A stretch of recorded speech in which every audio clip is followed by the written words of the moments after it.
This post is for writers and artists. It's about the creative process and about how trauma influences our choices in terms of showing and telling.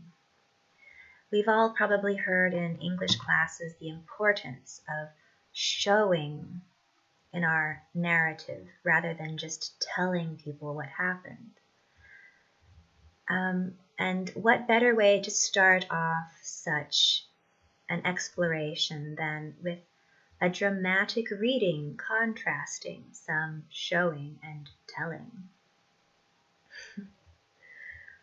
When someone asks if it would kill you to take out the trash, sometimes the answer is yes.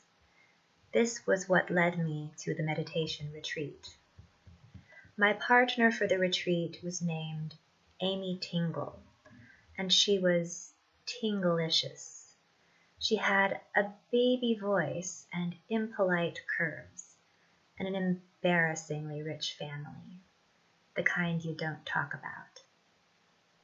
When her boyfriend texted her, "I want to hold my beauty queen, instead I'll hold my M6 queen, 16, she squealed, "Oh my God, and he can write poems too!" 5 minutes later, she was flirting with the guru by telling him that he smelled like a Dorito. Other than that, the main thing I remember hearing her say was, "I need diaper cream," over and over. It was yet another sign that the food did not agree with her.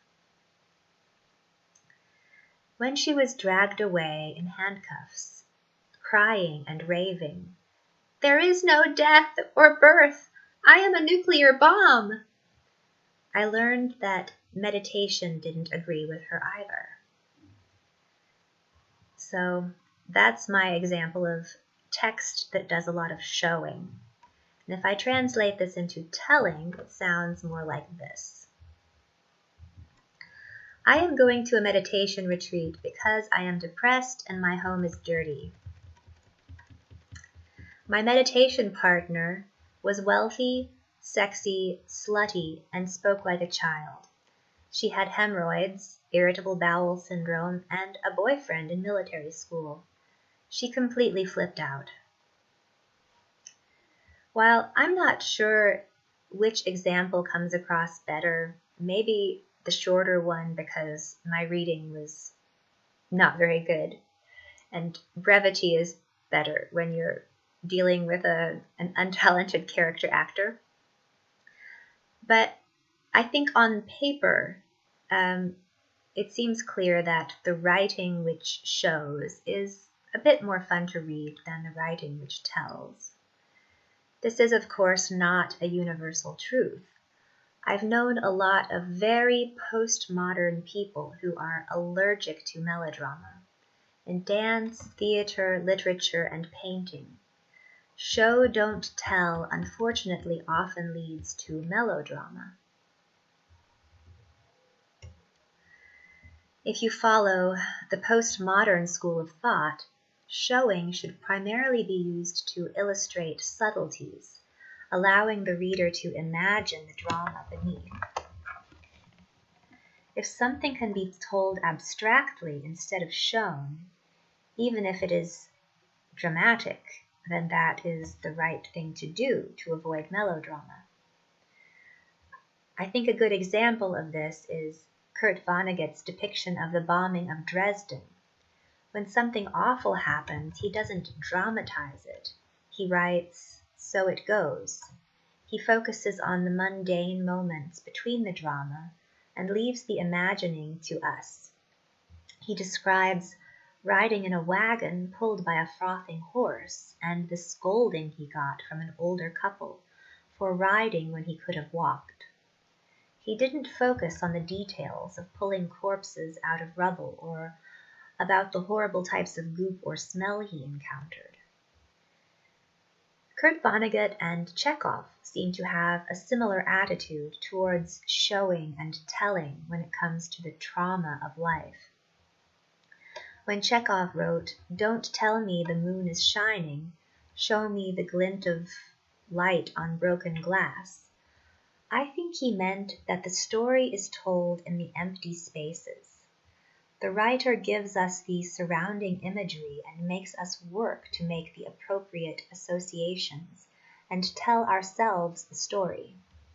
Perhaps this is just a matter of fashion. Paintings from earlier times were almost invariably melodramatic, and people would go to the town square to get their dose of punitive gore. That was the orderly world they knew, and they liked to see it replicated in their art. I don't think we see a similarly ordered world. The trauma of technological advance and the world wars fragmented our narrative about ourselves, and we are still trying to stitch it together. Because of this traumatized state, the tools of postmodern art involve abstract stream of consciousness associations in place of narrative melodrama. This calls to mind contrast between the cartoonish, manga-esque art of very early Greece, as in the Bronze Age collapse Greece, when the sea peoples just collapsed all of the trade routes and the entire social structure basically disappeared for hundreds of years. If we contrast that sort of art to the art from the golden age of Greek culture, say around 300 BC, it makes me wonder if, when we are traumatized, do we use more cartoonish, abstract mental shortcuts?